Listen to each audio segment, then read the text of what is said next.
Good morning, good afternoon, good evening, wherever you are in the world. My name's Jade, and this is The Interview.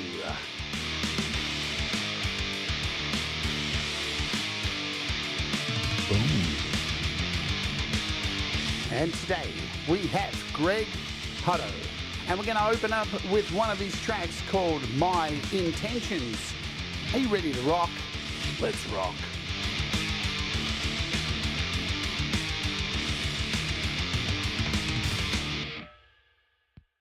Ground control. This is Major Tom.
Hello, good morning, welcome to the show. Good morning, good afternoon, good evening, wherever you are. My name is Jade, and you know what time it is. It's time for The Interview. We do this every now and again here on the channel, sometimes every week, sometimes not every week. Everyone doing well out there? I see a big audience here for our guest today. Jenny, hello. Thomas, Valerie, CQ, Ali, Audible Video, Thomas Christ, Crimson Crux, SM Borthwick, P. Johns, Greg O'Sullivan, Tremor Bear.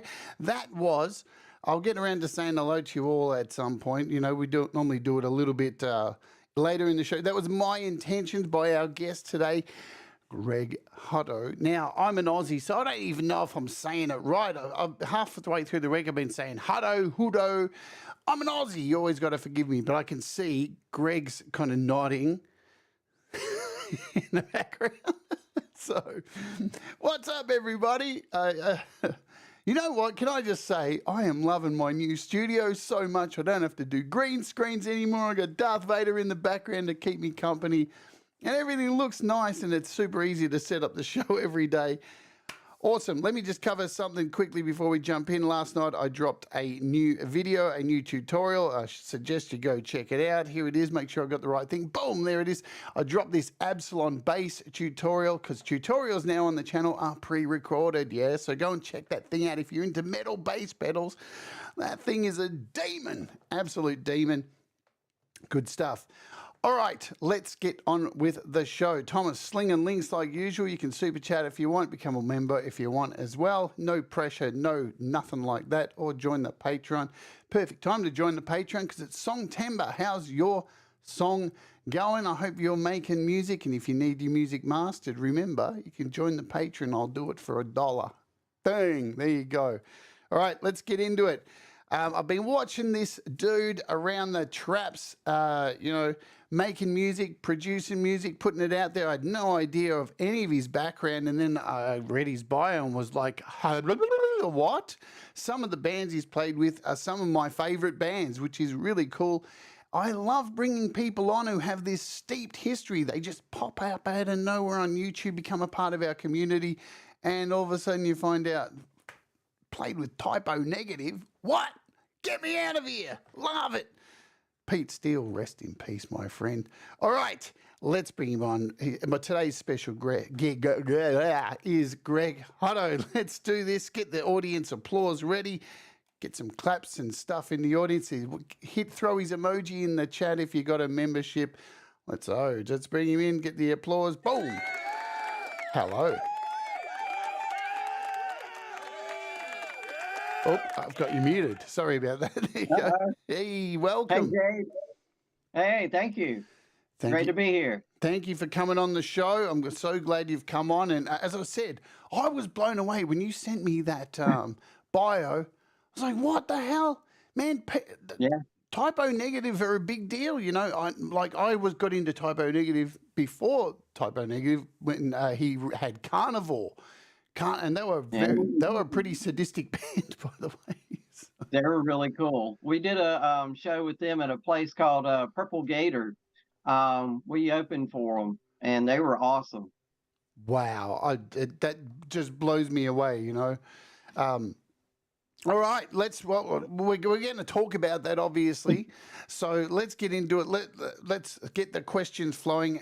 What I ask everybody on this show, Greg, what does music mean to you?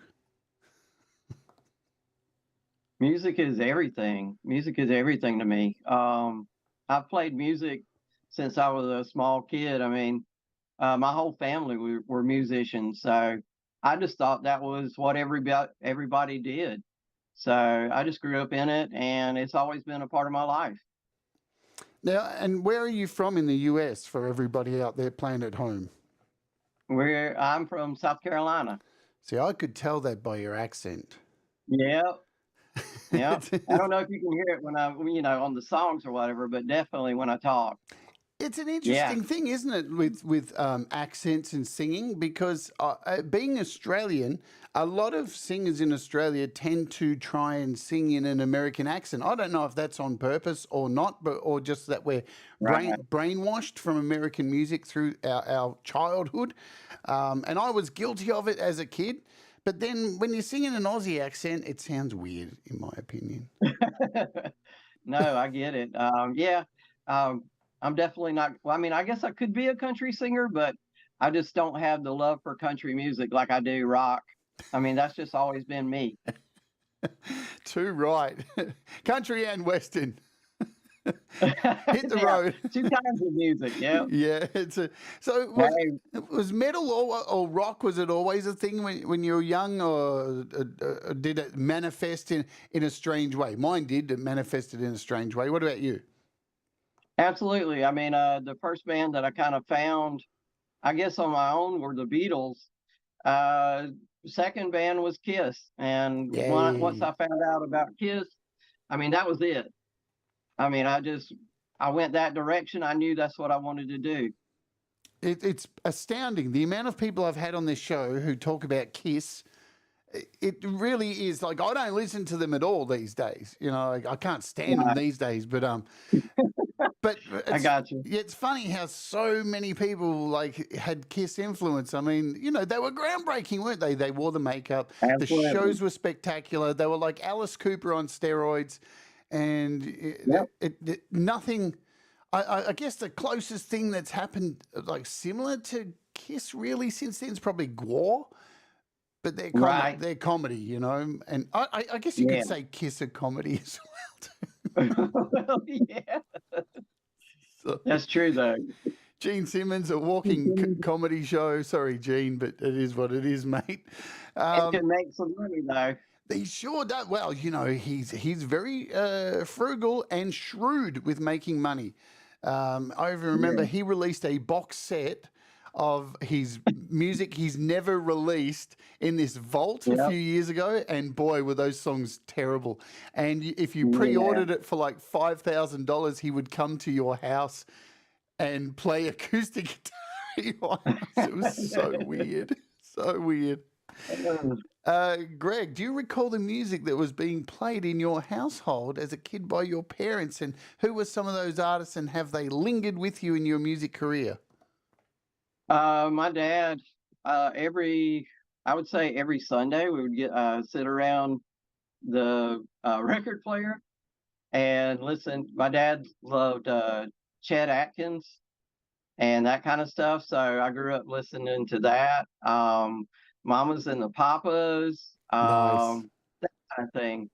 And so I guess I got a little bit of love for music and for bands that could do harmonies, which I love harmony in my songs anyway. And I try to do that in every one of my songs. That was one of the first things I got out of the Beatles was the harmonies. You know how they like, I mean, their harmonies early on were just amazing. So yeah, It that's is. what I mean. That It is one Go of the ahead. things about the Beatles. Just people go, "What is it about the Beatles? And it's to me, it's those voices. It's Paul and John together. It's been really, it's hard to emulate that kind of thing. Sometimes music is just luck. Yeah, These people just come together and it's like their voices are making love each time they sing. And, I've been listening to a lot of Beatles lately because I'm a part of a vinyl community. I'm starting to get back into vinyl. I know what is going right. on. Me too. Like Me too. I'm going to buy a record player soon. I've started buying vinyl. No, that's a whole Yeah, rabbit hole. I don't know if I it want to, is very much. because I know I'm going to like start collecting, and who knows, by next year I'll have a whole wall full of vinyl. Um, And so one of my favorite time periods of music is in the '90s, and now all those that were on CD, now they're coming out on vinyl, and that's really cool too. what's your opinion on the way music is? All right, so you obviously grew up in a same period as me, where we had vinyl and cassettes, and then we jumped to CDs, and now here we are, everything's streaming. Do you think we're in a better place musically to consume music with the way we are now? Or, I mean, I think as long as people are able to listen to music, the more they're able to listen to it, however they listen to it, I think it's great. I mean, just if you can get people out there that just get interested in music, that's everything. yeah. Yeah, and we've got people like Rick Beato on YouTube every day. Every Yeah, couple of days, he releases a video saying the sky's falling. It's the end of music. There are no middle eights anymore. The way we consume music is like pissing down a sink. Do you think he's right, or is he just yelling at clouds?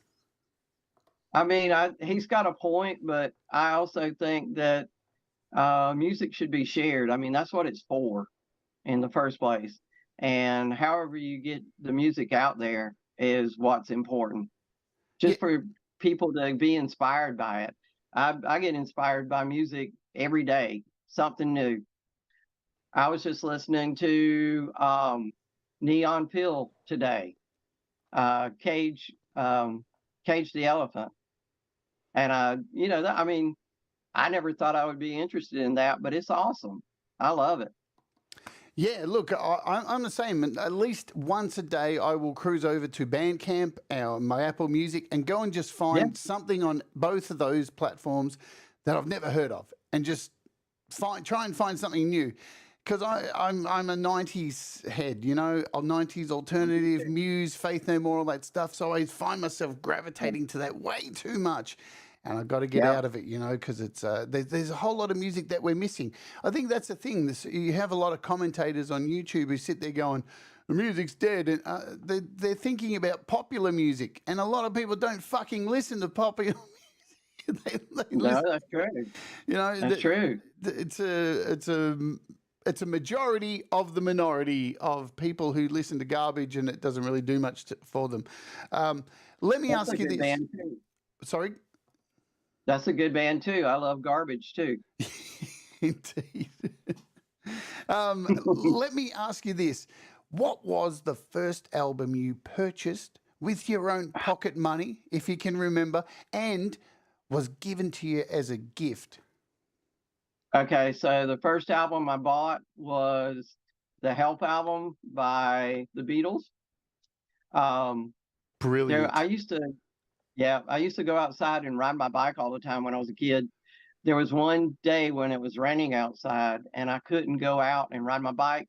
Turned on the TV and the Beatles Help movie came on TV and I was hooked. I was like, "Yep, that's what I want to do." Wow. I muted myself. Wow. Yeah, look, I remember the first time I heard the Beatles, and it was like, oh goodness, I had butterflies in my guts as a kid, and it was just beautiful, beautiful music. It wasn't the first album I got. Uh, my first album was Kiss, believe it or not. No, that's cool. So, how embarrassment. What about now? Did you have to save up for that album? Was that a gift? Sorry, I missed if it was a gift or. No, I'm sorry. Yeah, that one. I used to cut grass when I was a kid, Yes. and yeah, and I would cut grass around the neighborhood. I saved up my money, went to, oh God, I want to say Roses or whatever, and freaking bought my first album. I love that. I love hearing these stories about old music because, I mean, we were all there. All of us, you know, who are up in age a little bit now. I was the same. Had a paper route, and every bit of money I Yeah. would get would go to my vinyl collection. And you know, you'd go to the record store as a kid, and you just pick up an album, and especially for metal, for me, I'd go, "Look at that Oh cover! yeah. That cover looks so cool." And then I'd get home, and it'd be the worst fucking album I've ever bought. But the cover looked Yeah. great, and Yeah, man. I used to even clean my empty out my nana's toilet just so I could have enough money to go. She had a porta potty. Nobody else wanted to do it, but boy, it built up my record collection. Do you Yeah. remember an album or something that maybe somebody gave you as a gift? Yeah. I remember one Christmas I got 3 albums. I got the White Album, I got Elton John's Greatest Hits, and Alice Cooper's Greatest Hits. And I got a Polaroid, one of the ones that shoots out the picture when you take it. Oh, Before my parents even got up, I took a picture of the thing and left the evidence because I heard them getting up. I left the picture out with the Christmas gift and told on myself. was that the day you worked out Father Christmas wasn't real? Oh, I'm sorry if I've spoiled that for anybody out there. No, you're good. You're good. You're good. But yeah, and I think that year I also got my a Gibson Sonics that I still record with today. So I got that too. Wow, that's cool. That's cool. Tell us about that.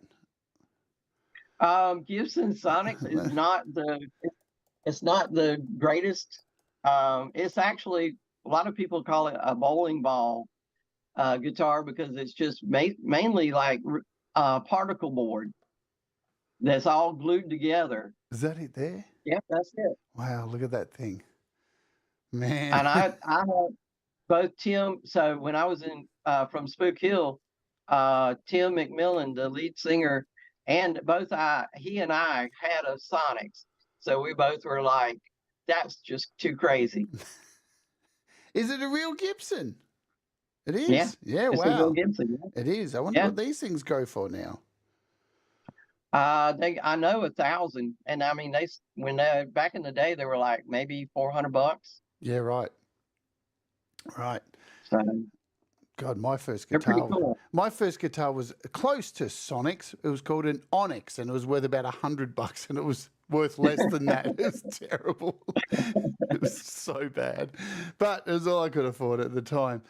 Where are we? Let's go to. Oh, I love this question too. I always love asking this. Do you remember the first stadium gig you ever went to? Like the first big stadium gig as a punter, going to see a band. Actually, the first live show I ever saw was my cousin. Oh, wow. My cousin Marshall. Yeah, my cousin Marshall Hutto. Hey Marshall. He played in a band called Crystal Days.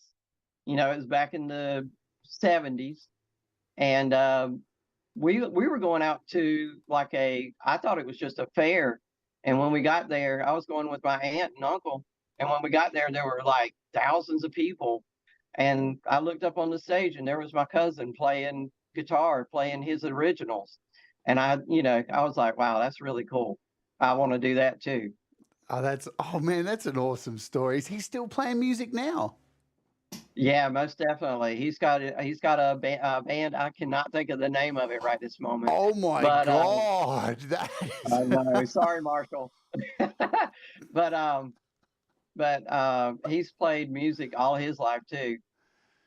Wow, awesome stuff. That's so cool to be inspired by your own flesh and blood to get up there and rock and roll. All right, so let's talk about school, and then we'll get in and play another song. Normally about 30 minutes in, then we'll come back and say hello to everybody in the chat.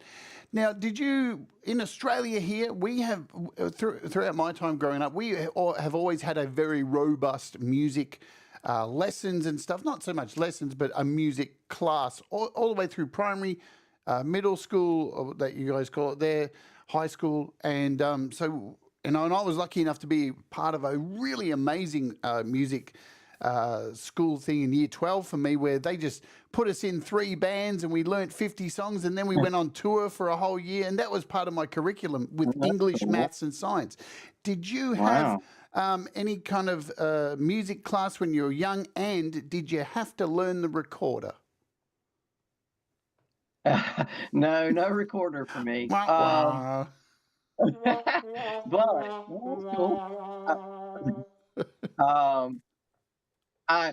my first music lessons was from my dad and from my grandfather and my uncle.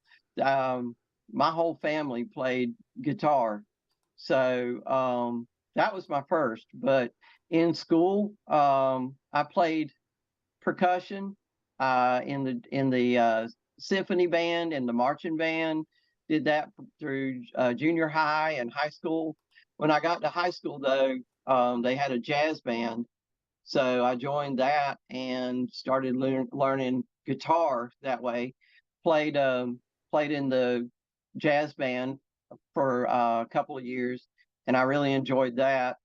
But yeah, I've done all 3 of those: marching band, symphony band, and jazz band all through school. I mean, wow. So that was the question when I was looking at your bio. I was like, so are you a multi-instrumentalist? Because you pretty much in your bio put that you're a bass player, and I'm thinking, well, hang on, you're doing solo music now, so I'm gathering you're playing most of the stuff on your current iteration of your music. Yeah, I try. I mean, I'm play. If you hear my stuff, I play everything on it, so I'm doing everything by myself. And Unless vocals? Yeah, Wow, dude. That yeah, is wild. That is really yeah. wild. I've had a couple of songs where, because I've taught my son how to play, so Jordan plays on a couple of songs with me. And my daughter Grace has done artwork for a couple of my albums too. Oh, I love that. So I love that. yeah. That is so cool. Does everybody else love that? Oh God, I wish I had. I need some kind of sound to show how much I love that. Here we go. Let's have some chimes. It's so no.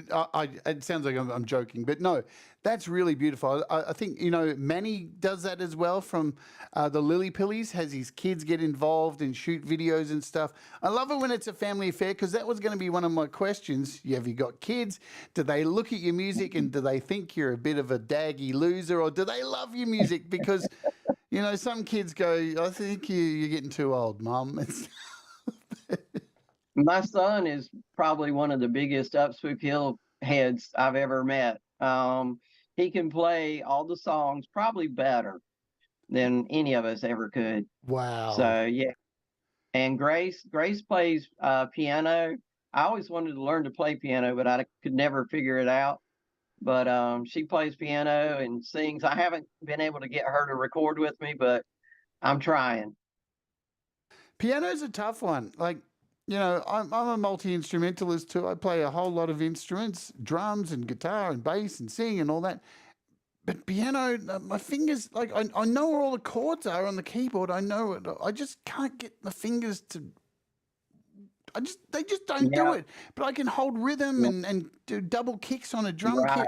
But I don't know what it is. So thankfully we have great tools in Logic Pro that allow us to just create automated piano that make us sound like legends these days. I've tried to play piano. I love the tactile thing with drums and with guitar, bass. I just love that you can do different things with those. Let's play another song. Now, we've decided what we're opening with. We open with My Intentions. We've got a song that we're closing with, and I just like to pick songs as we go. So we're going to do Gasoline. So folks, grab onto your ankles. I love this song. This is one of my favorites. I've had this one on all week. So we'll play this. We'll come back and get your opinion on it instead of like what it's about, because I hate asking that question. And then we'll say hello to all the good folks who are here right now. Everybody, this is Gasoline by Greg Hutto. Are you ready to oge? I'm ready to oge. Let's oge, man.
and roll.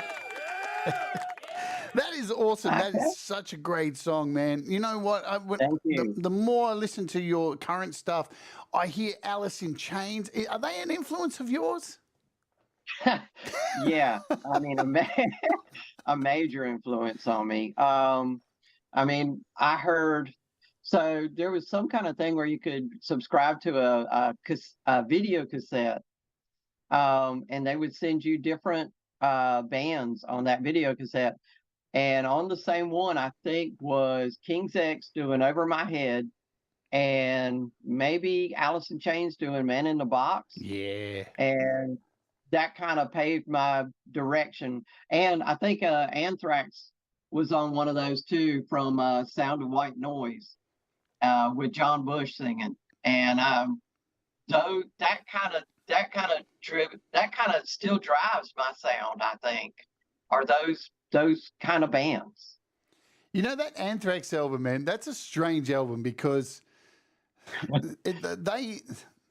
you couldn't get that album on streaming services for a very, very long time. It's like they tried to bury it and forget all about it. It's only recently just become available. And it's weird. Like Joey Belladonna, let's go down that rabbit hole. Joey Belladonna from Anthrax, interesting singer. You know, he is Anthrax from the beginning, but kind of annoying at the same time, the vocal style. It's kind of very 80s kind of sound.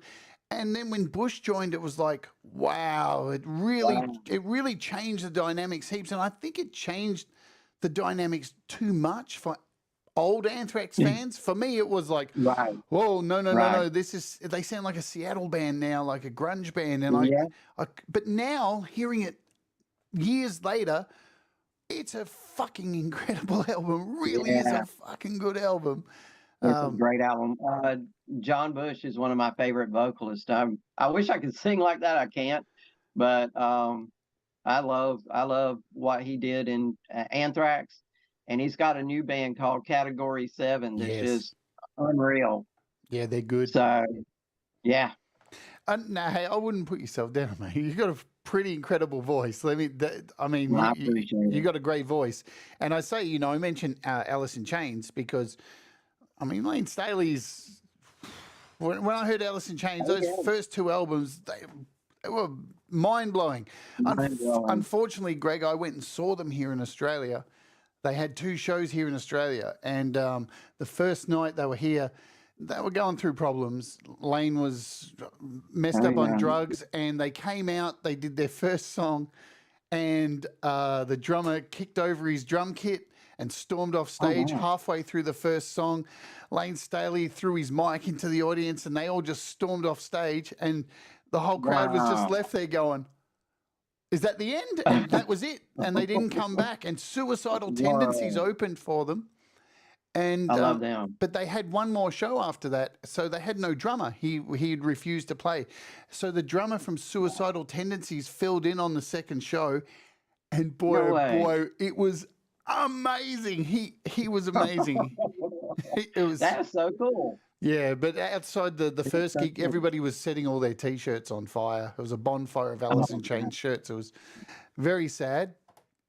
Let's say hello to the folks who are here. Folks, please make my life easy and type something in the chat so I don't have to scroll and find you, and I can give you a shout out and we'll give you a call out. And of course, somebody's going to write something, but that's all right. We can deal with you. Thomas Christ is here. Ali's here. We've got Tremor Bear, Take Two drum covers. Welcome. Michael Thompson, who's got thousands of vinyl, as we found out in the chat before. Rhodey's Jam Cave, Tremor Bear, Scott Borthwick, g'day to you. Robert Redmond's Clip Channel, cover by CQ. Also, I saw Metalhead Hippie up above. Pete Johns, Tremor Bear, Crimson Crux. Who else? Have I missed anybody? I'm sure I saw Mazzy here as well. Welcome, Mazzy. Greg O'Sullivan. I'm scrolling up to try and find names. Becca Shaddix. Hello to you. You're in the chat. There's Greg. Greg's in the chat as well. Who knew? I did, yeah. Jenny Jolivet is here. Joe and Barry Glenn are in the chat as well. Tremor Bear's saying something, of course. Metal B. metalhead hippies eating, chewing on some meat somewhere in there in the background. So thank you all for hanging out with us today for this interview. All right, let's go forward. Where are we up to? Let's talk about so school, music lessons, stuff like that. Was there a first band, a garage band, or a school band that you had that maybe had a? What was there a first band, and who was that? Yeah, there was a band when we moved to Massachusetts when I was in high school, and we played. We got together and played. I was probably 18, and we started. That was about when I first started playing clubs or whatever, and started getting around. Doing shows and stuff like that. We did shows in Boston. We did shows in Marshfield, and that kind of area. And that really got me started on playing like rock shows and stuff like that. So that was, and I mean, you had WBCN up there, the radio station. They would play the Cars. They would play Aerosmith, which they were all both Jay Giles, and they would play like demos that they would just show up in the studio. So it was a great time to be into music. So yeah, that was the first band that I was there. The high school band. They were called The Game. The Game. I'm always interested in the first names that people have for their bands because sometimes a little bit daggy. Mine was At Random, and my school band was called the Lost Seamen. I thought cool. It was a nice play on words. Except we got some odd people coming along expecting something else, but it is what it is. It is what it is. So I find it really interesting because, like here in Australia, our country is almost as big as America, probably bigger. But our states are so far apart, like 1,000 kilometres apart to get from Melbourne to Sydney. So when you go on tour, it's a long journey. Like you're talking over 12 hours to get to Sydney. Absolutely. And when I was living in America and went on tour, it just seemed so easy to get to places to go on tour. Like I was living in Minneapolis and just a few hours away and you're in a completely different place. Absolutely. How is it exactly like that? Did you have a van when you started out? Like, I'm curious to know the setup for when you go on tour, and then we'll get into talking about Up Spook Hill, because a lot of things go wrong on the road, and let us know your setup for how you would go on tour and how you would organize a tour in those early days, and then I want to hit you up with something that went wrong. Okay. Yeah, we Up Spook Hill. Well, Up Spook Hill was the band that kind of did the most touring, I guess. We played a local club, and we did. I mean, this is the first gig, so we probably did like 2 or 3 weeks. There, we used to play Rockburger here at the beach. A place called the Danger Zone that was upstairs, and it had like you had to load your stuff, and to get upstairs as the band, they would put you like basically on a plank, and they would use a chain to pull you up to the next floor, and it was like, I mean, and you would wobble all the way up, I mean, it was crazy. It was crazy. It was definitely a danger zone.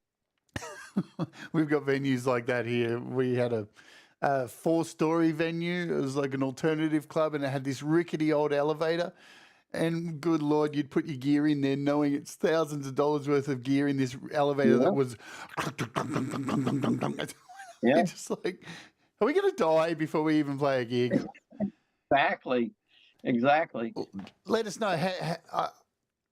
I'm sure, a lot of people in this community, maybe, people I've interviewed here have had dreams when they were younger of being in bands and performing, and then it kind of life got in the way and they follow different pursuits, and then they've found YouTube now and found home recording, and now they're living out this dream. So many people don't have that raw experience of touring and going through some of the ups and downs of being in a band.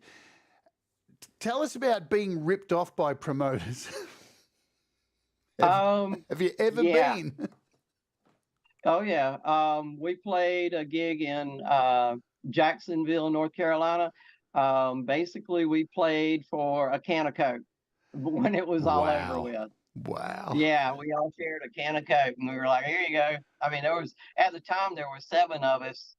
You know, we were in a furniture truck called Choice Seating, and we would.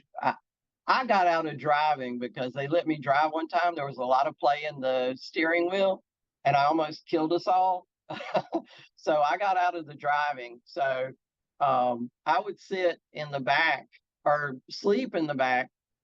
We put my couch from my house. It had 2 captain's chairs and a couch that we nailed into the back because it was a walk-through furniture truck. And I would sleep. Yeah, no, that's real. And I believe it. I believe it. Yeah. And we went everywhere in that thing there. We went everywhere. A lot of trips to Michigan. A lot of trips to Michigan. They loved us up there. It's funny, people. But yeah, we've showed up to gigs where we were booked, and we got there one time. It obviously had been a gas station, and it was supposed to be a rock bar. We walked inside, and there were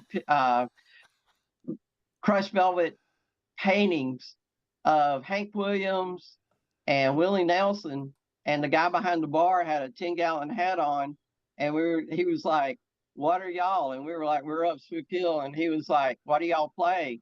And we told him, we do a little bit of this, a little bit of that, a lot of original. And he was like, "We are a country bar." And so he showed us the stage. The stage was actually behind chicken wire. Oh, one of those. Yes, sir.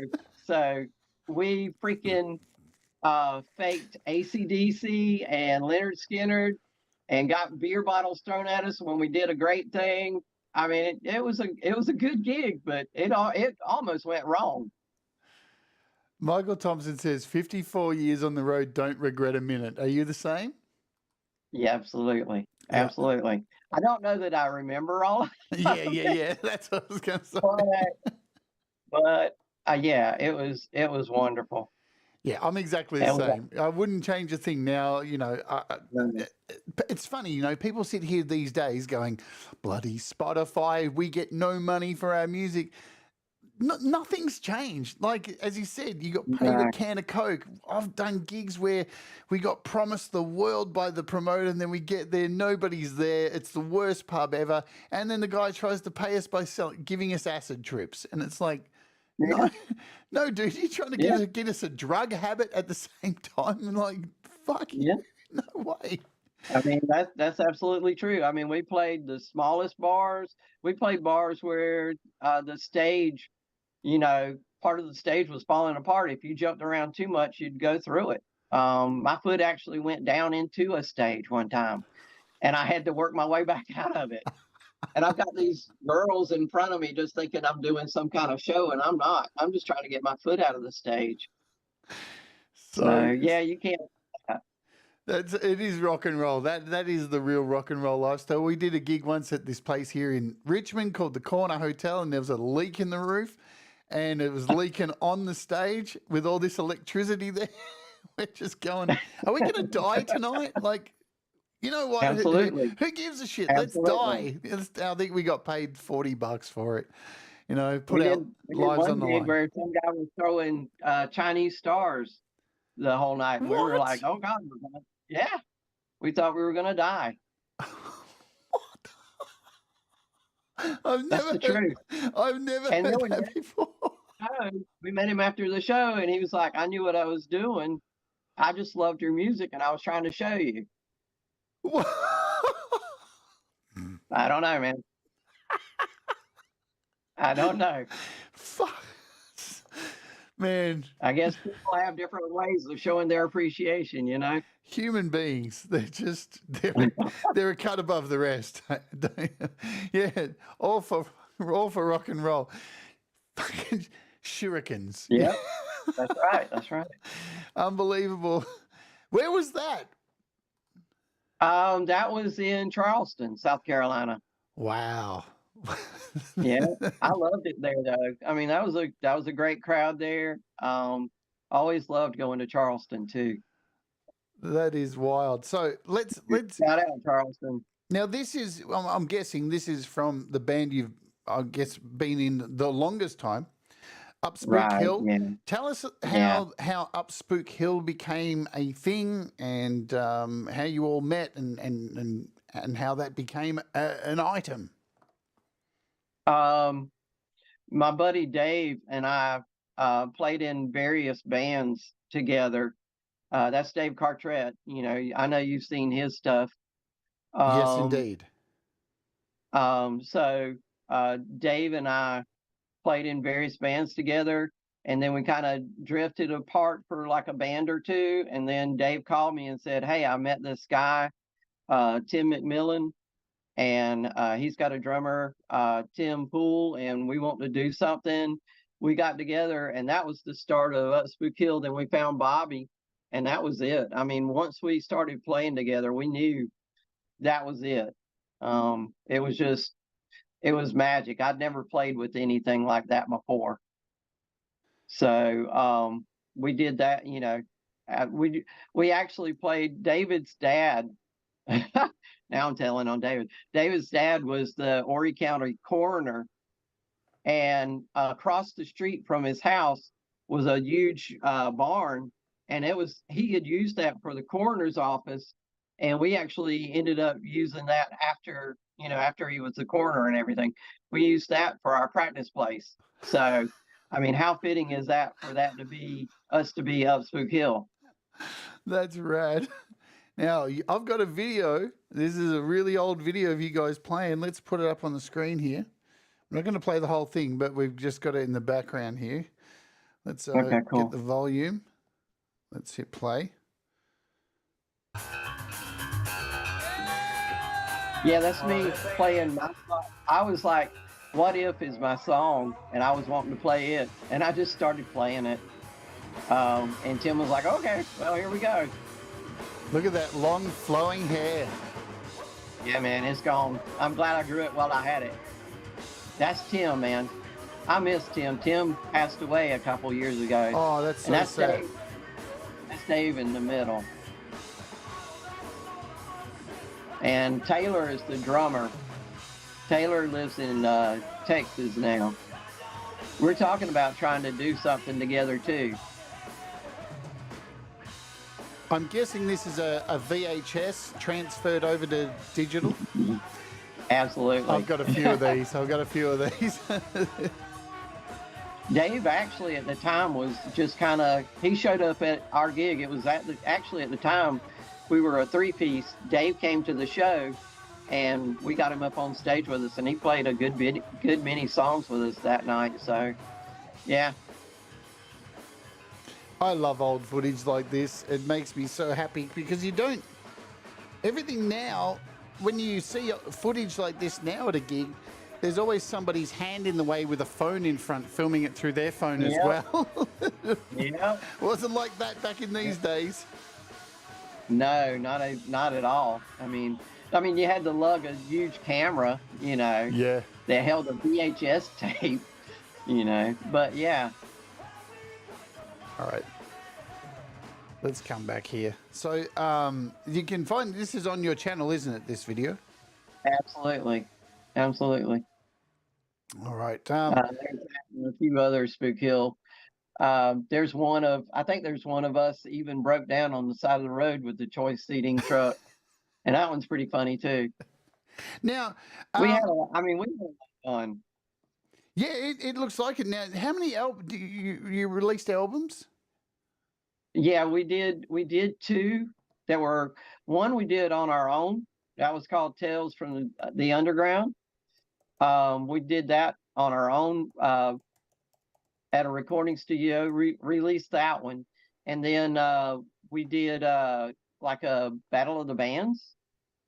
And one of the judges was Perry Richardson from the band Firehouse.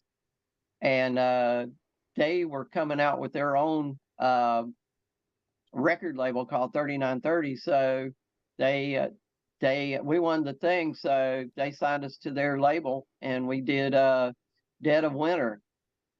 And so yeah, we've got 2 official albums, and then one, the World of Hurt album is actually one that didn't actually come out. All right. But I think it's great. So you can go on my Bandcamp and listen to it too. Yep, links for all this stuff is in the description, my friends. So yeah, here all the stuff is here on Bandcamp, and you can grab this for $7. This World of Hurt, and the other one here is Tales from the Underground. Nice collection of songs, 14 songs on this. Yeah. Tell us. Yeah. So obviously you've lived a life like many of us old school musicians who paid our dues and done gigs. Do you miss going into a recording studio and paying all that money and the whole process of being in the studio and hanging out and drinking and doing all this stuff and meeting the engineer, and by the time you leave you've got to know the engineer and his wife and what he does in his spare time? And do you miss that? I mean, yeah, I mean, there's nothing like analog, don't get me wrong. I do love that, but I do love the immediacy of digital, where if you come up with an idea and you're inspired, you can just, start recording. So there's not, you sometimes back in the day when you were recording at a studio, the inspiration might be gone by then. So it obviously took more takes. So I don't know, man. I think digital has changed things a lot as far as being able to get something down as quick as possible. And I mean, I've had songs come into my head almost completely at one time, and just been like, I've got to record this now or I'm never going to get it down. I've got my song, It's All There Anyway. That one happened that way. Got a lot going through my head. I woke up dreaming that song, woke up, started recording it, and recorded that in maybe an hour. So yeah, I love being able to record digitally.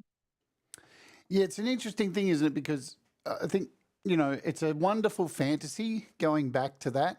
But then, you got to remember things come into play when you've spent money and you've blocked time out in a studio. I remember we did an album in one of my bands, and it cost us well over $10,000 to do this album. It was a week in the studio, and you can't predict what's going to happen during that time. And I got incredibly sick. And as the vocalist, I had the flu all the way through it. And when you're recording to analog with the flu, you got to do some tricks to get around it. Well, I remember some bits we would slow the tape down, and I would sing the parts roll like this to try and then speed it up again. And you'd try anything you could, because you've spent like $15,000. And you can't move it. It's booked. No, it's paid. No. And now you can just delete and do it again. It's way easier these days. That's it. I love it. Did you, from your time recording in the studio, pick up any things? Is there any specific things you picked up from being around an engineer that has helped you work in your own home studio? I've just I've learned that when you're recording, just do several takes of whatever you got going on, whether it be vocals, whether it be guitar, whether it be bass, because you never know when you're gonna, I'm coming from the background that I come, improvisation is kind of a big thing. So you never know when inspiration is going to hit you while you're recording. So, that to me, that's big. Just making sure you do several different takes and find out which one you love the most and go with that. Yeah, absolutely. Making sure you get the recording right at the source. Don't try and fix it. Yeah. Here on this channel, I talk a lot about apps and, things that can enhance your sound. But there's no apps out there that'll fix a terrible take. And I say it all the time. Our old sound guy, Dwayne King, which he passed away a few years ago too. God rest his soul, man. He used to say, I hope I can say this, you can't polish a turd. You can say whatever you want on this show. All right, cool. But yeah, he used to say that all the time. So he wanted to, he had a thing about doing things right. And he was almost always, we got several fines from him for turning up too loud, sound ordinances and everything like that. But he was right about about if it sounded right or didn't sound right. So, yeah.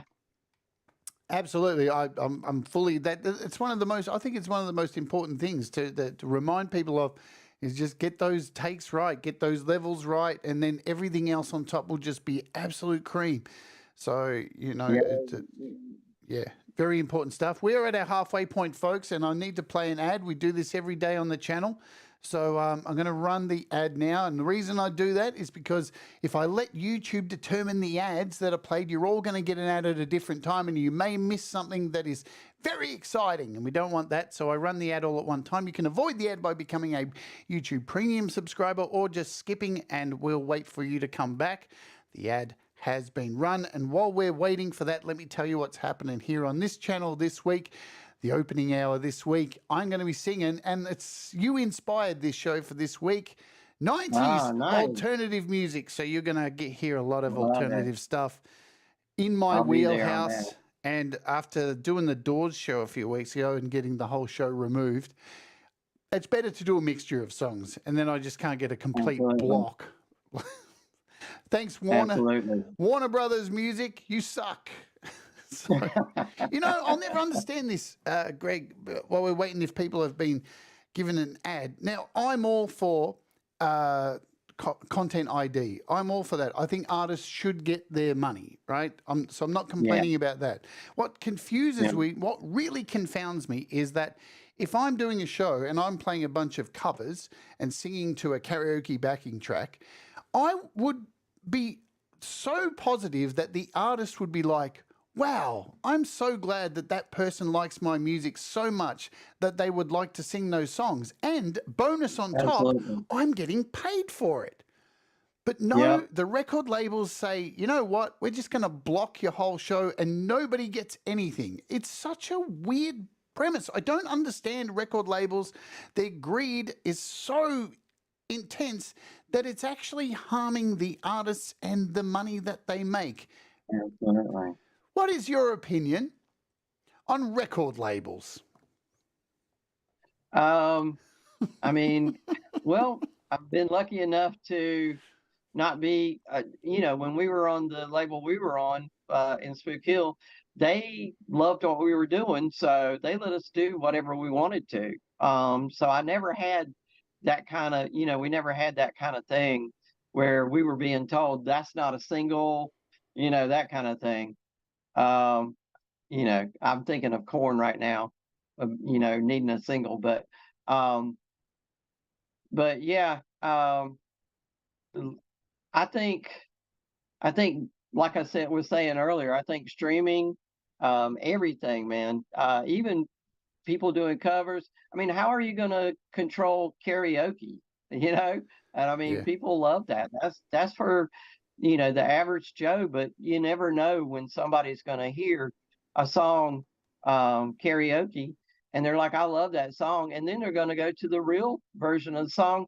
They might even buy the album. Absolutely. It's like, for example, I did that Doors special a couple of weeks ago and they totally removed the whole thing. And it's like, do they not realize that, like, the Doors, they're long gone. And not all young people today have access to hear that. Right, so Absolutely. they may stumble on somebody's channel singing those songs and go, "Oh my God," and open up their mind to all this music.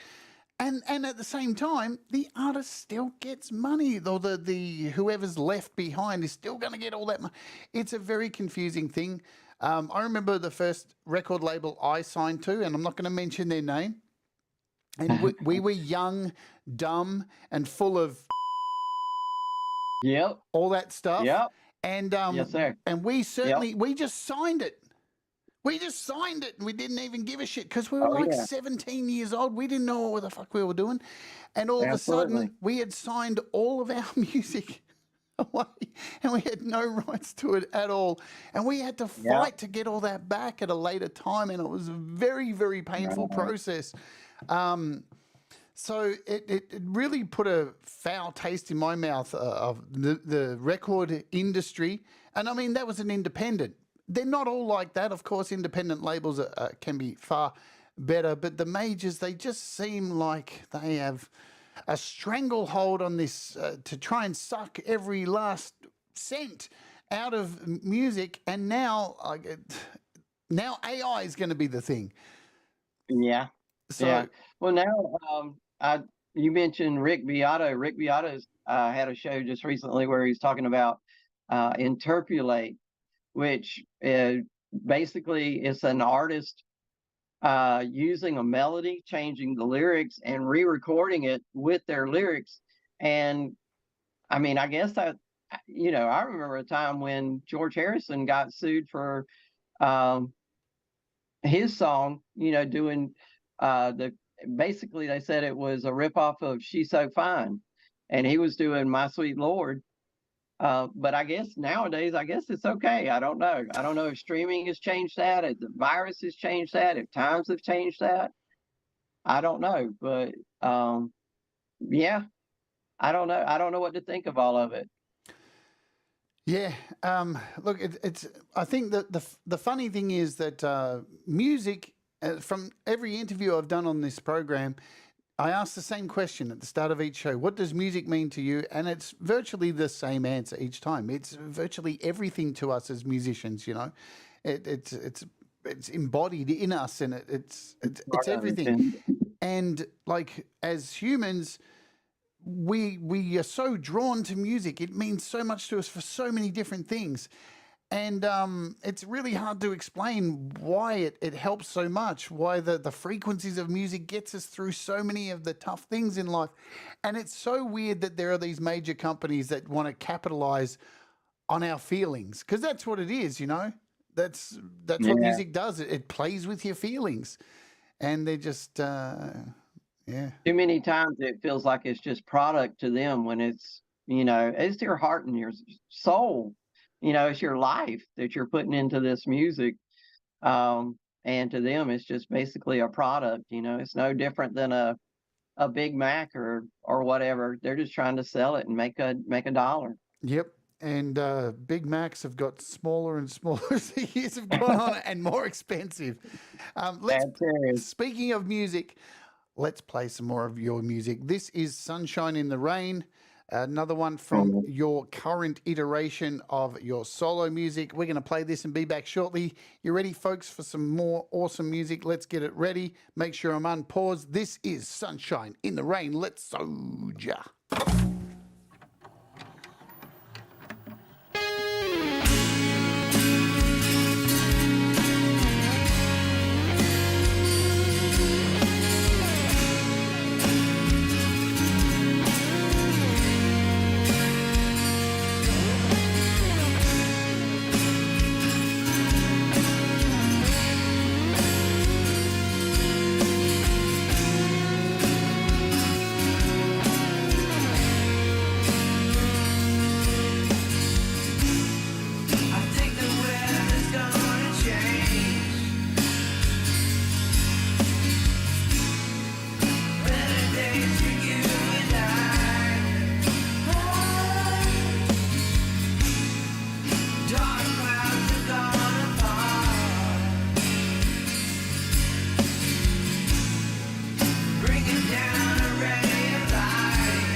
think the weather's gonna change. Better days for you and I.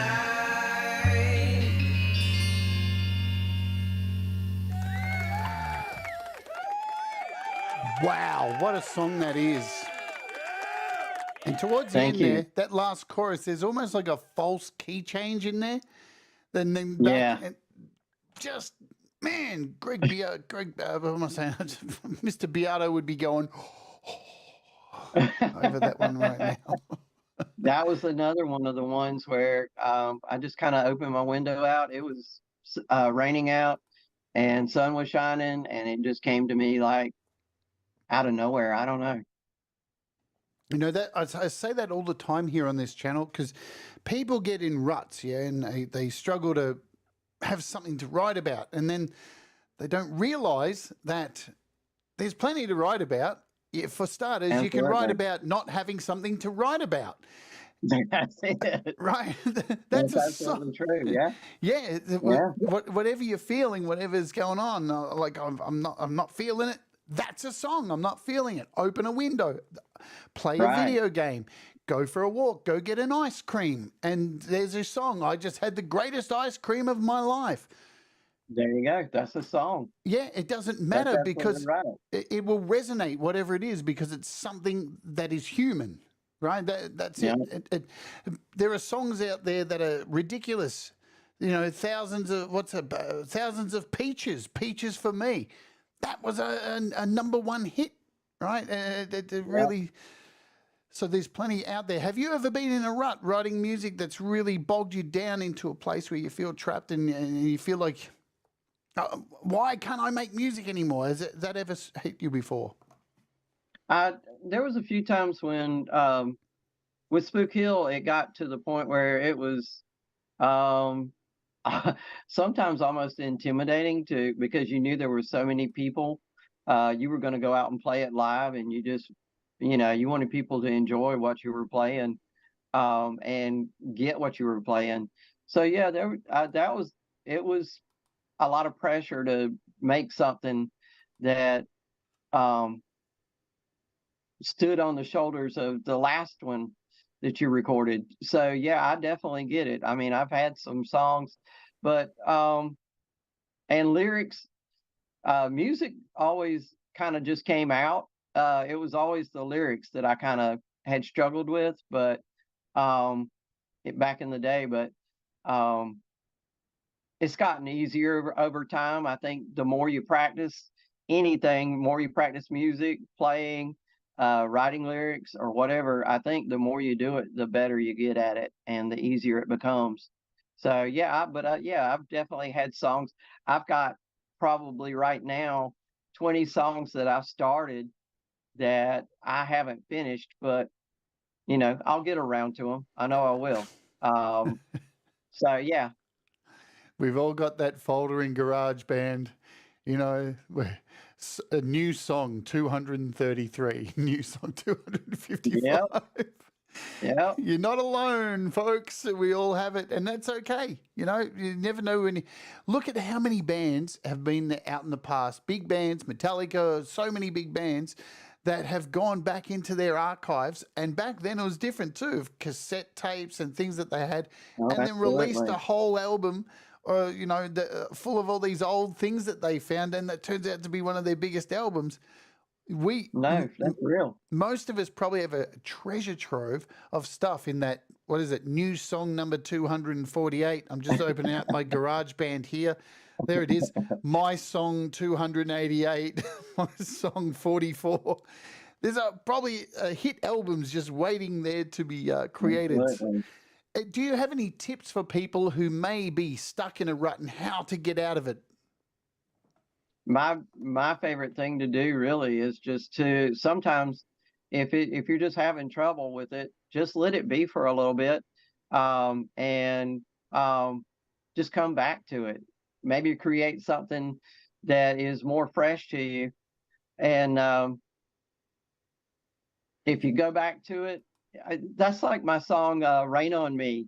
I don't know if I included that in the links that I sent you, but I recorded that whole song, never could come up with a melody, never could come up with lyrics for it. And I was going through my songs, found that song, and I mean, I think it's one of my favorites.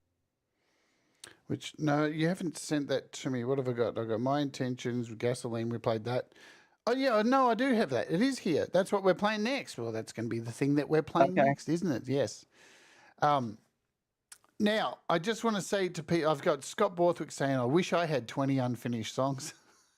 I don't know about that.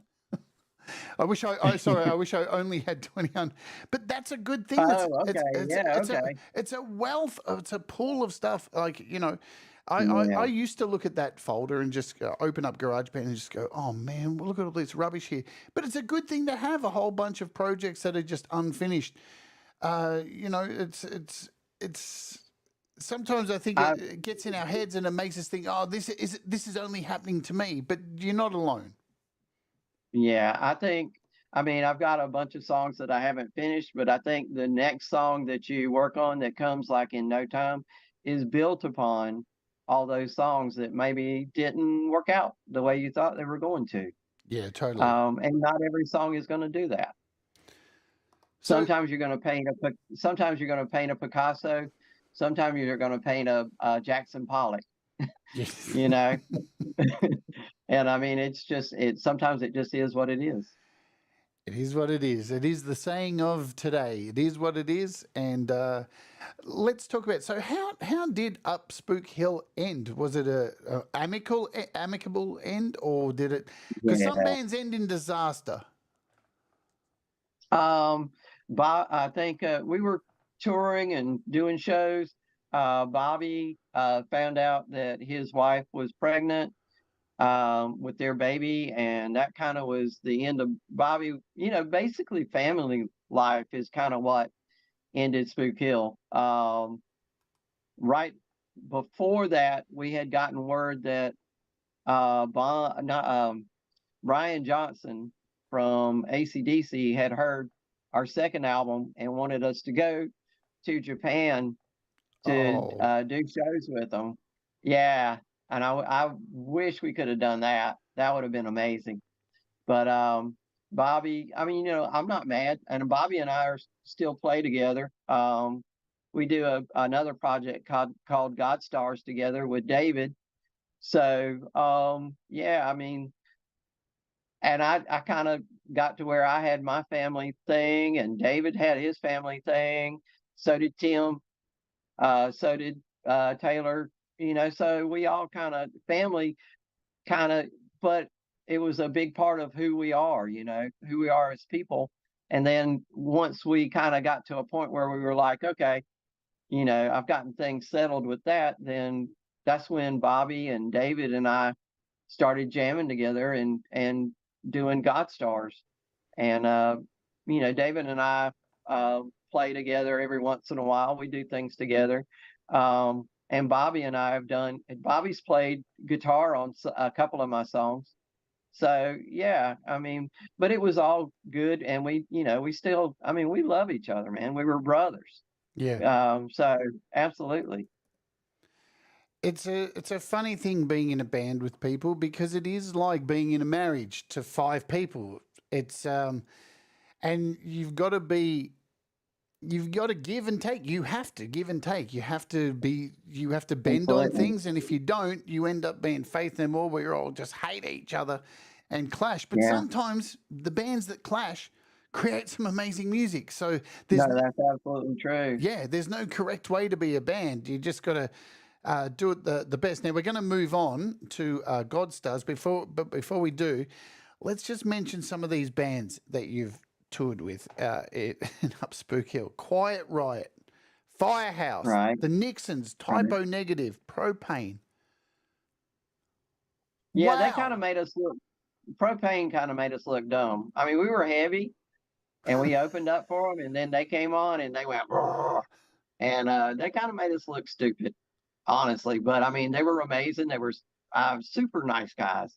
So, but we found out we thought we were super heavy, and then Propain came on, and we went, well, maybe we're not that heavy. Yeah, look, it's hard when you when you're playing with heavy bands and then a grindcore band or a death metal band gets up. It's pretty hard to get up there and be Yeah. after that, especially when you've got melodic singing in there. You're fucked. Yeah. Like, as soon as those growls I kick mean, in, boom. we opened for bands that we kind of, they thought, oh, there's a little band called Up Spook Hill. They're going to open for us. And then we went on first, kind of destroyed the stage and the crowd. And then the opener came out and kind of went, I mean, it just didn't go the way they had planned.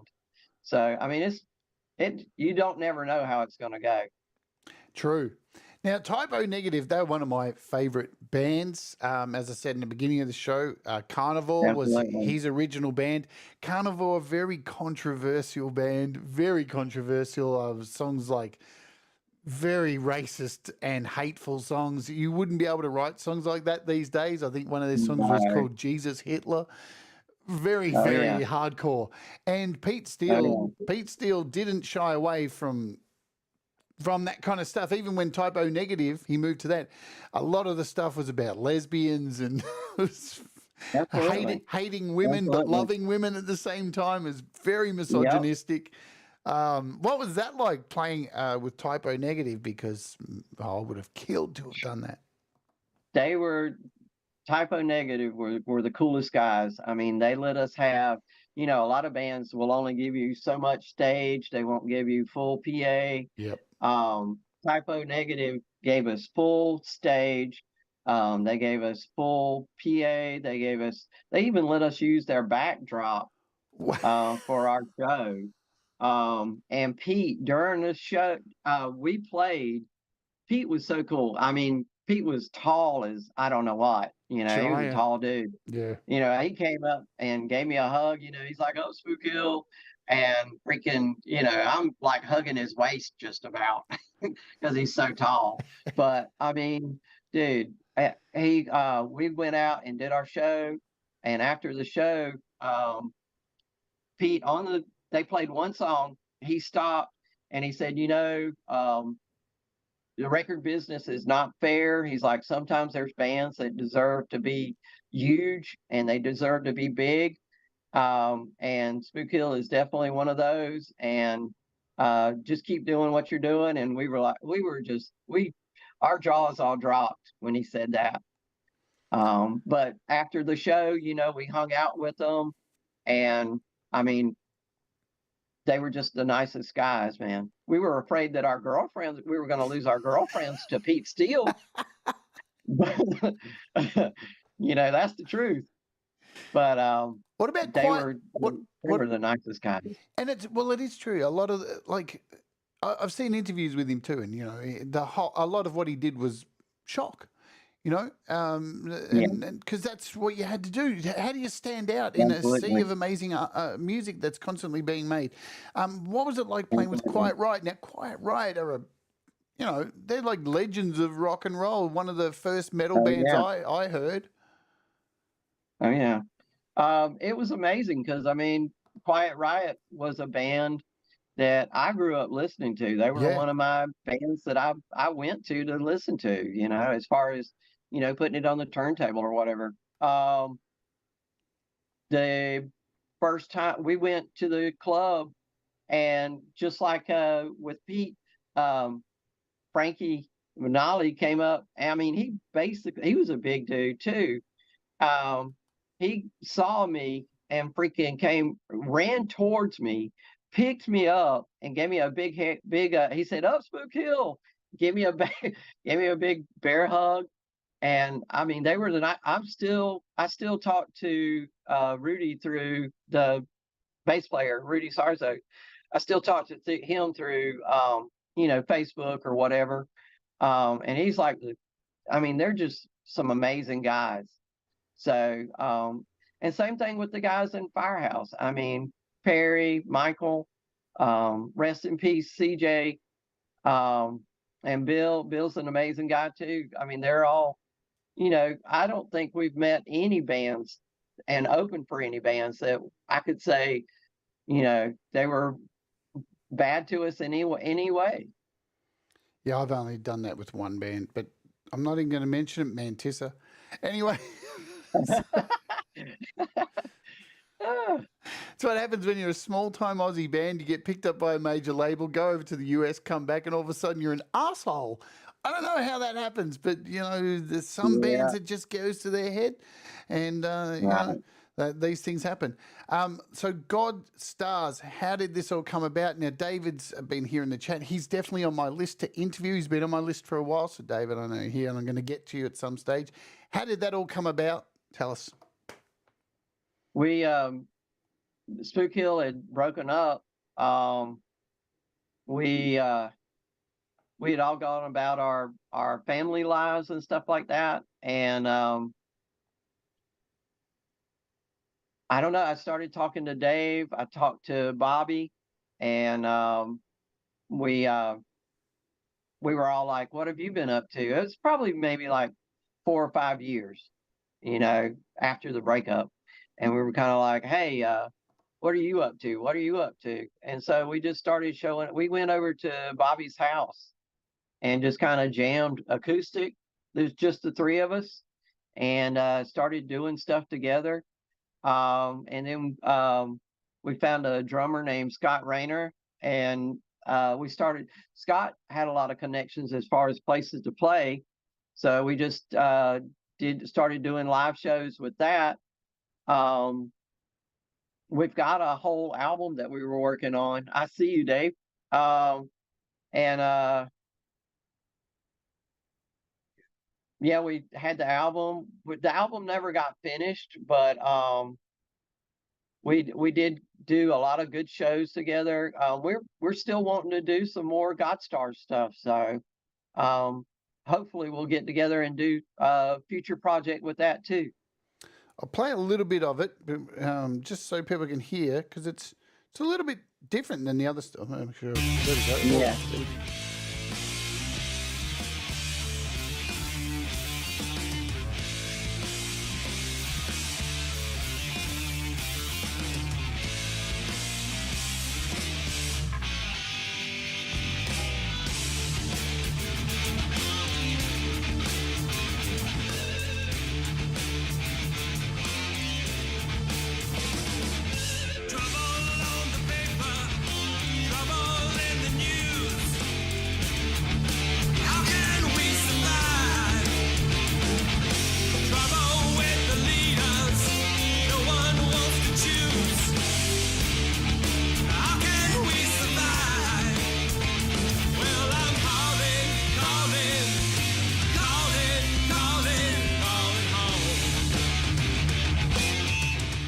That is some pretty wild rock right there. Now, this is available too on Bandcamp, on the links that is down in the description. So go and support our good friend Greg here. And you can get all the albums here for one price. Get the full discography, there you go, for $29.40. Do yourself a favor and do that.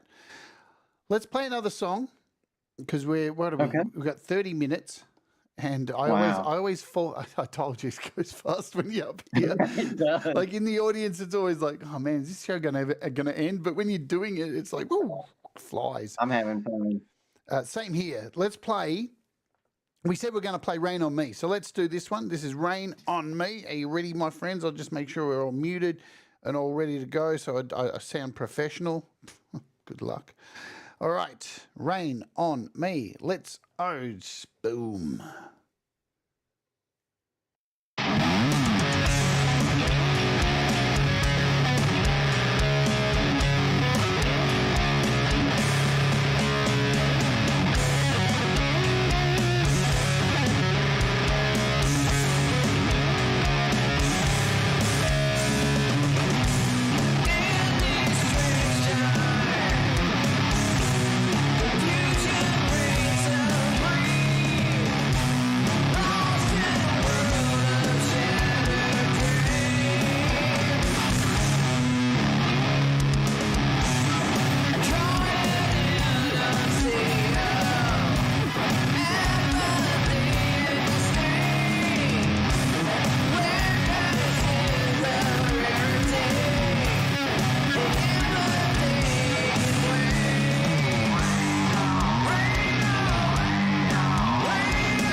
rock and roll. Now, all of these songs, all from the latest album that you've released, I do believe. Now, you can get this on all streaming services. There's a link in the description for the link tree because SongWhip doesn't exist anymore, unfortunately. So I can't put SongWhip links in anymore. Man, can you believe, who is it? I think Universal Records bought SongWhip and totally just dismantled it. One of the most useful things on the internet for sharing links to people's music, gone overnight. It sucks so much. Why would they do that? Buy something so useful and then just kill it? Because they are the record industry and they don't want you to have nice things, as we've discussed. So here we are. Now, I do believe, was it 2021 that you decided to go solo? Is that my memory right? Yeah, during the pandemic, Tim contacted me and he was like, "Do you want to record?" And I was like, "Yeah, how?" Because he was living in Virginia. I was here. Tim, I love Tim, man. I miss him so much. He would always drag me into whatever he was doing, what next. So I miss him. But yeah, he wanted to record his own solo album and wanted me to do the bass part. So I played bass on a lot of the songs on his solo album alone. And in doing that, he showed me how to set up my own little studio. And I decided I wanted to see if I could do that myself and I found my first one. I just picked a song. It was the last song I wrote for Spook Hill before we had broken up, and just recorded it and put that out as my first solo song, and just kind of went from there. It's interesting, the inconvenience or the pandemic. I like to call it the inconvenience because it was inconvenient for a lot of people. Inconvenient that some people had to stay at home and they were like, and some people died. So, like, it puts things in perspective when you're like going, it's a bit inconvenient, but hey, you're still alive. So good stuff there. But I think it was a really good time. We talk about this in all these interviews for people to find their musical skills again, to make stuff. For me, it was a moment to take a breath because we live in a world where things are being thrown at us every goddamn minute, left and right, this and that, political crap. And it just felt like a moment to just go, really, the world has stopped spinning. And the animals came out, the birds were chirping, nobody was outside. It was like all of a sudden the earth was going, thank God those humans have locked themselves up for a while. That's real. And creativity happened. And I know for a lot of people who aren't creative, this was a big problem, the pandemic, because it was like, they got nothing else to fall back on. So they were really angry. But for a lot of creative types, this was monumental in us making changes in music. And was it the same for you? Yeah, music. I mean, it was the pandemic was a scary time. It was a scary time for everybody, I know. True. But the thing is, and that everybody, when I got into music is therapeutic. Whether you're listening to it or making it or thinking about making it. And it can help you get through whatever you got going on. Whether, like I said, whether you're listening to somebody else talk about how they feel, because a lot of times when you listen to somebody and how they feel, you realize, hey man, I'm just like that guy. I feel the same way. And it's likewise, it's amazing when you record a song, and somebody says, hey man, I feel that same way. I needed that. And that's freaking amazing to me. So yeah, music is, like we said before, music is everything to me. It's so bizarre. As creative types, we get it, right? Because we produce stuff and it resonates with people. And some people it doesn't, and that's okay too, because there's someone else who's making something that will resonate with you. And then outside of music, there's just this world that's trying to make us all hate each other. and like celebrate our differences in an angry way. And it's like there's so much more we can get from celebrating the things that we share the same, which I don't know, we all have to eat or we die. We all have to shit. We all bleed the same color. Yeah. It doesn't really matter. None of this stuff that gets thrown at us is important, really, because music proves it every day. It just we resonate with things because these are shared experiences. There's a reason why a song makes you fucking cry, because we all Yeah. have emotions, and it's so weird that the rest of the world wants to get us all like this, but music somehow has always tried to bring us back together in the face of people pulling us apart. Music is definitely a leveling ground. I mean, it just makes us all realize, that, like you say, we all bleed. We're all the same. And we all have the same emotions. We all go through the same things. And it makes us realize how much the same we are, as opposed to how different we are, as, like the world wants you to feel. Yeah. So yeah, that's the beautiful thing about music to me, is just how it pulls people together, as opposed to, I mean, sometimes music will push you into spots where you might not be comfortable with, True. but I think that's part of life, coming into music itself, so yeah.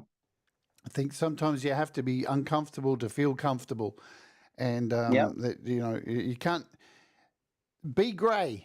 Be a good Jedi. Be grey. Use the dark side and the light side together, and you should be okay. That's it. Now, That's it. let's talk about home recording gear. What's your setup? Do you have a little studio there? Do you have an audio interface? What is it? Guitars? What do you got? What makes your studio there at home? I mean, it's pretty basic. I've just got a laptop. I've got PreSonus interface. I run a big monitor through my laptop so I can see it, see it better.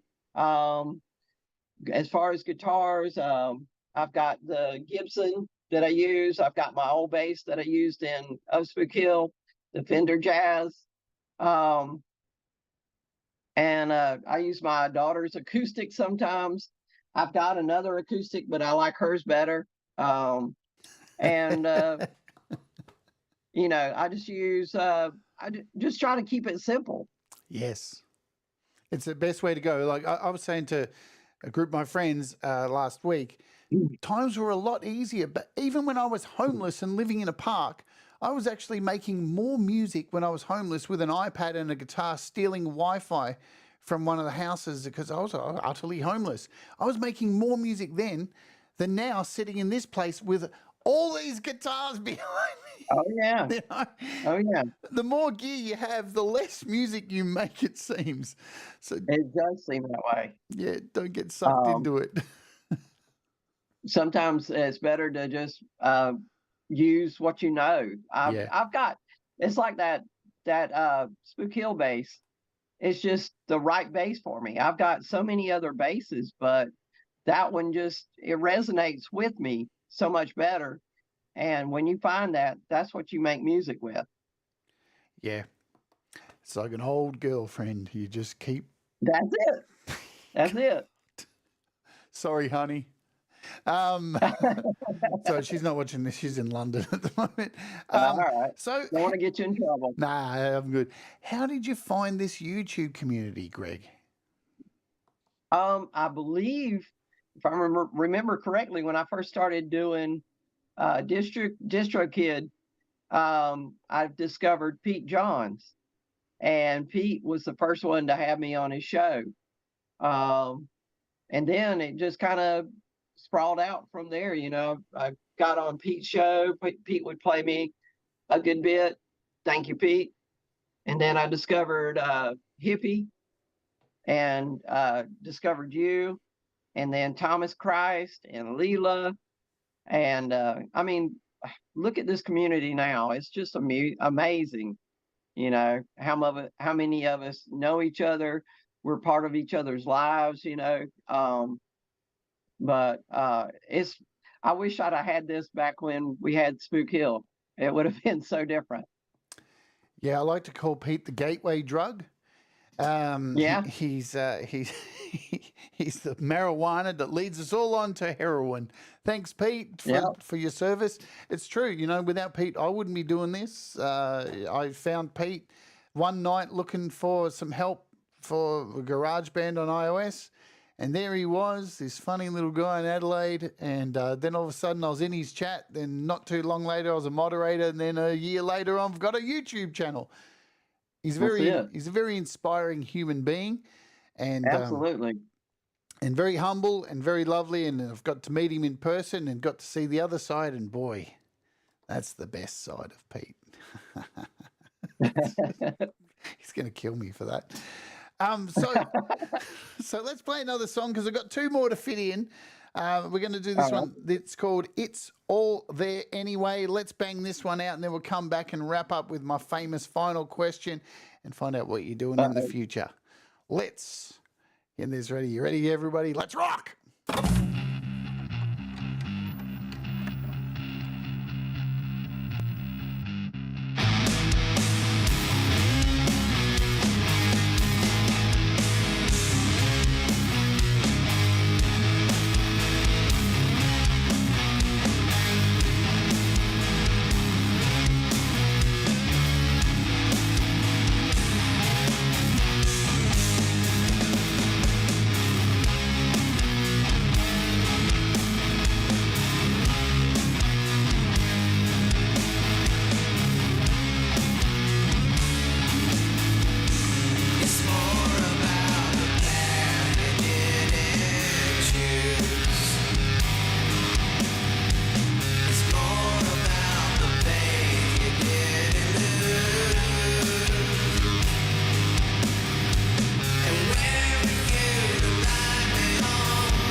I love that song. Thank you. I'll tell you why I love that song. I love the lyrics of that song.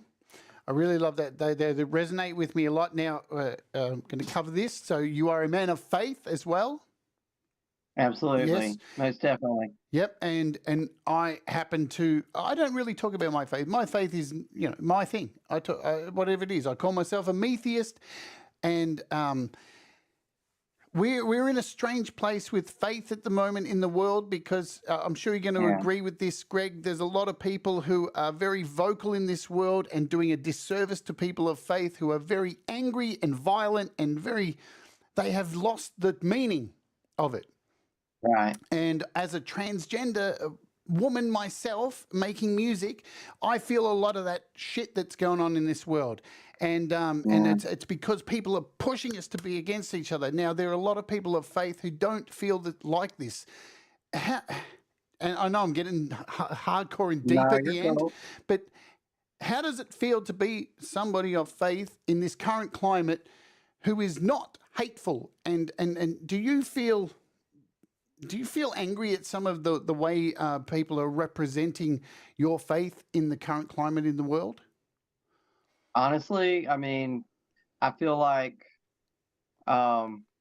it says not to be of the world, be in the world, but don't be of the world. So God created all of us. God created the world. God created all the people. So, I mean, and he created that with love. So, you've got to love each. The world wants you to hate each other.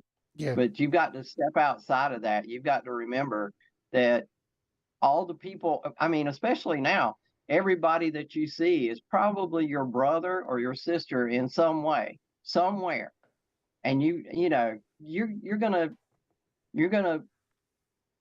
get more out of the world with love than you do anything, and if God created you, then I feel like you're all right with me, True. And the point I'm getting to with your lyrics, I see, your faith in your lyrics, but I see more than that too. Like it's not.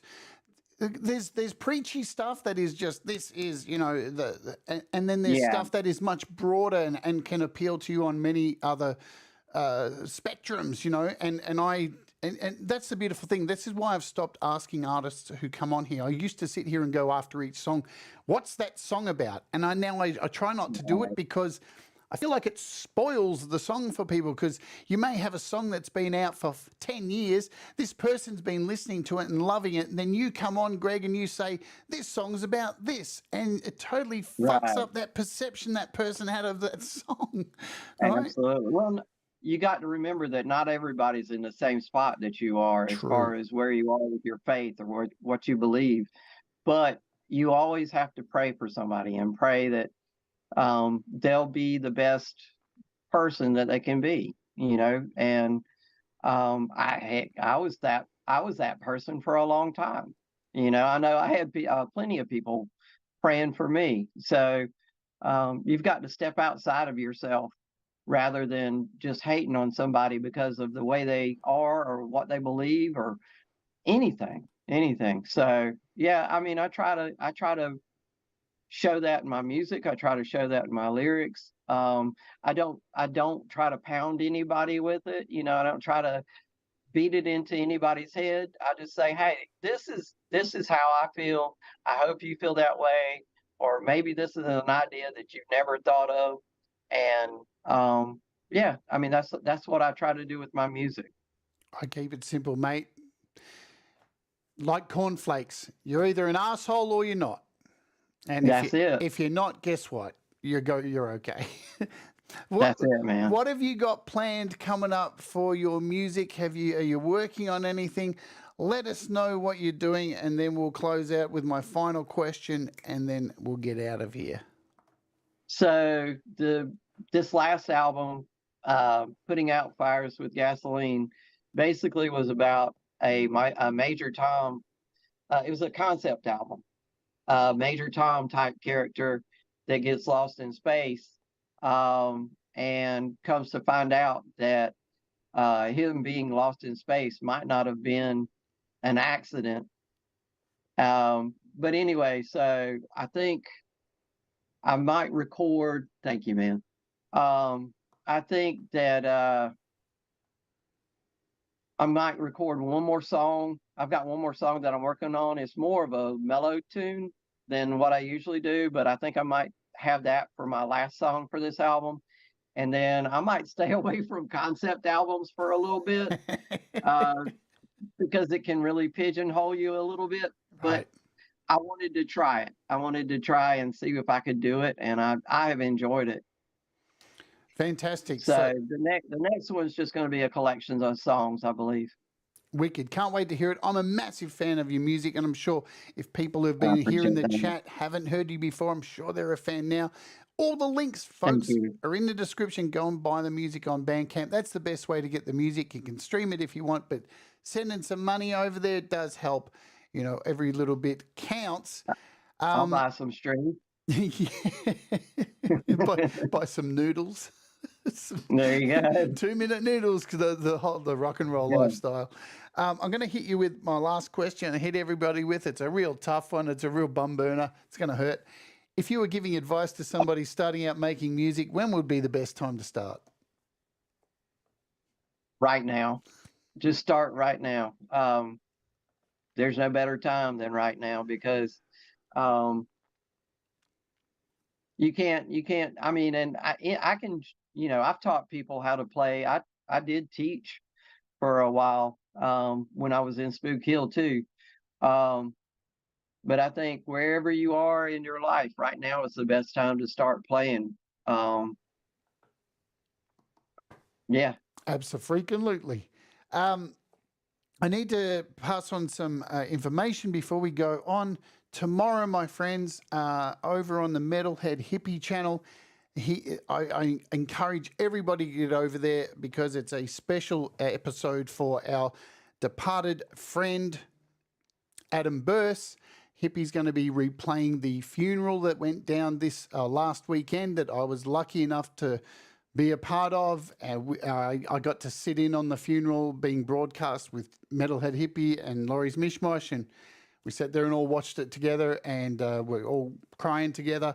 So Jeff's going to be replaying the funeral for us all so we can at least all share in that moment. And I need to let you know, after I finish this interview, I have a lot of work to do because I'm trying to get the video clip for the song I remade of Adam's over the last 5-6 episodes here on the channel called Repetition Radio. I spent all this time making this song, and the video clip is close to being finished. Well, kind of close, kind of not close. Hang on, let me. Well, it's there. Today I'm going to be doing editing for the next 5 hours, trying to get this thing finished in time. Let me just plug in this little hard drive here so I can show you guys what's happening. We'll just close that out, open up back here. And I'm hoping to have all of this done by tomorrow. The song will be released tomorrow officially, and all the money, it'll be on Bandcamp, so if anybody wants to buy it, all the money will go to the autism charity that Adam has selected for donations to go to. As I said, I've put together the song, and just to show you, here's part of the video clip with lots of me's and Adams all playing his song. So this is the point it's at the moment, and I have to do some pretty slick editing today to get all this done in time. So I'm very excited. This is going to premiere over on Jeff's channel tomorrow. I've got a lot of work ahead of me, so that's what I'm doing for the rest of the day. Thank you so much, Greg, for coming on today and sharing your story with us all here. Is there anything you want to share to our viewers and people in the chat before we get out of here? I just want to thank everybody for listening. I want to thank all the, I want to thank Hippie and Jade and Thomas and Pete, Leela, all y'all. I mean, everybody listening. You guys are the best community. I love you guys, and thank you so much for listening. Thanks for the encouragement. And let's keep doing it. Let's keep going. I love it. Absolutely. Please hang on the line so I can say goodbye to you off the air. We're going to go out, folks, with Right place, wrong time. Now I'm going to ask you, why did you choose this as the song to close with today? I just chose it because it was the last song that I've put out. Simple. Yeah, that's really it. Perfect. What more can you say? All right. Are you ready to rock out, folks? I want to thank everybody for being here today. Thank you for your time and supporting this channel. Remember, we got the opening hour coming up this week with some 90s alternative stuff, and it's Songtember. So keep your eyes on this channel. Lots of work for Songtember.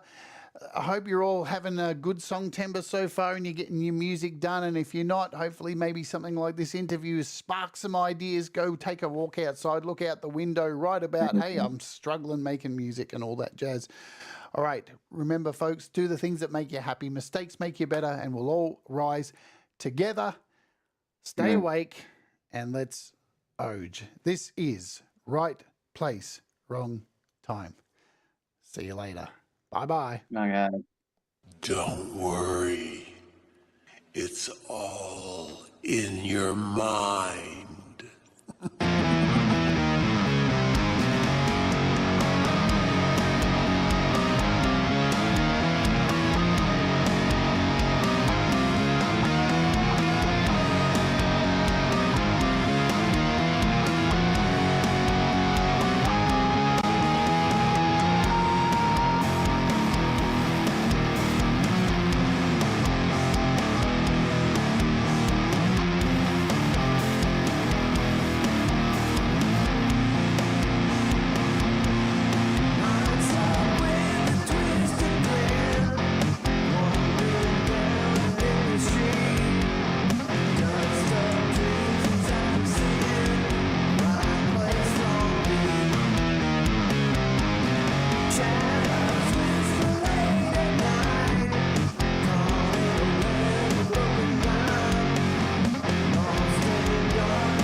I alive? How old am I? How long have I been asleep? I'm an old man. Oh my God, my life. Last time I remember, I was just a boy. It's all been a dream. And this is how it ends.